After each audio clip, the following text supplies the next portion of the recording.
Welcome to my look at the victim saboteur and how this saboteur can hold you back creatively. Let's start with the good stuff. Someone with a victim saboteur has some amazing strengths. Typically, they are very sensitive and in touch with their emotions.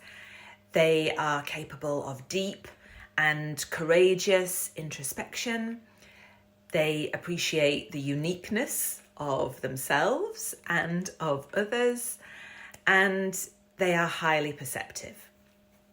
However, like all the other saboteurs, when the strengths of that particular saboteur are either overused or used in situations that could benefit from maybe a different approach, then that takes us into saboteur territory.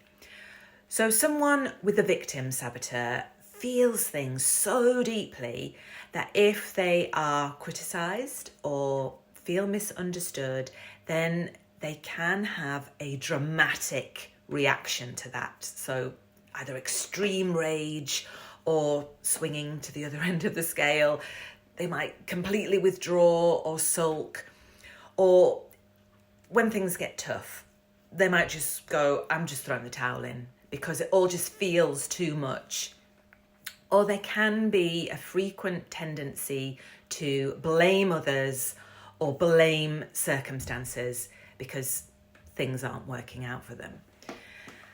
And in terms of being a creative, you'll probably experience some of those things. I mean, how often have you felt criticised as a performer or felt that your work has been misunderstood? I mean, I know I have. Or you've looked at your circumstances and gone, well, if I had gone to a posh drama school, I'd be a successful actor by now. Or if only I had more time, then I'd be able to write that script. So most of us as creatives have a sprinkling of the victim saboteur. You know, as I say, myself included, we can all feel disappointed or annoyed that things beyond our control are negatively affecting us. But it's when we either stay in that place of disappointment or negativity, or when we are not prepared to take any responsibility for our part in what is happening to us, that is when we let the victim saboteur limit us creatively. Now, a couple of caveats to all that I've just said. I am very aware that inequalities and inequities exist within the creative arts, and there is no doubt that it is more difficult for certain groups of people to access creative opportunities. So this is not about saying, oh, inequality doesn't exist, just pull your socks up and get on with it. No, this is about saying inequalities do exist, and with that in mind, how can you empower yourself to fulfill your creative potential to the best of your ability with the resources that you have around you and within you? Also, another caveat, just to be clear, having a victim saboteur is very different to experiencing depression. A victim saboteur is a mental habit. Depression is a constant, deep, emotional pain that doesn't shift with self-care or support. So if you are withdrawing from loved ones or feeling that daily life is overwhelming, or you feel numb or hopeless or are having any thoughts of self-harm, then please seek medical or therapeutic support. That said, I have provided coaching to some people who are also experiencing counselling or receiving therapy, and sometimes those things can be used together to support each other. But whatever I have described to you, please find the best route for you to support yourself. So just to recap about the victim saboteur, The victim saboteur wants someone or something outside of themselves to rescue them, and they tend to dwell or brood on negative feelings. So what could it look like if you could turn the volume down on your victim saboteur from, say, a 10 to a 2 or a 3?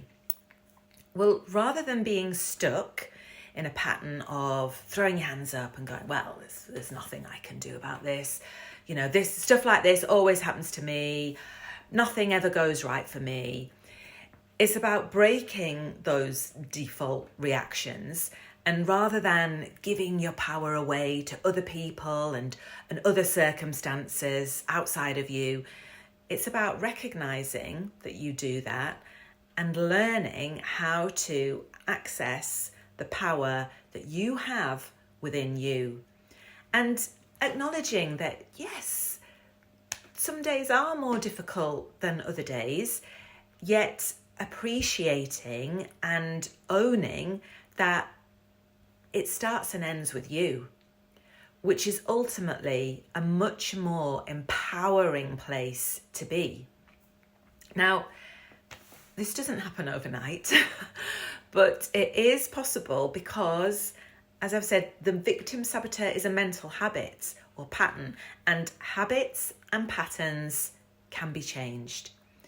And when you're working from a place of empowerment rather than a place of powerlessness, you'll have so much more energy and time to be creative. You won't fixate on what you don't have. You'll embrace and do even more and generate even more creativity and attract even more creative opportunities. And life can feel much more liberating and empowering. So that's a look at the victim saboteur. If you want to find out how you can turn the volume down on your saboteurs and turn the volume up on your creativity, follow me or check out my other saboteur videos.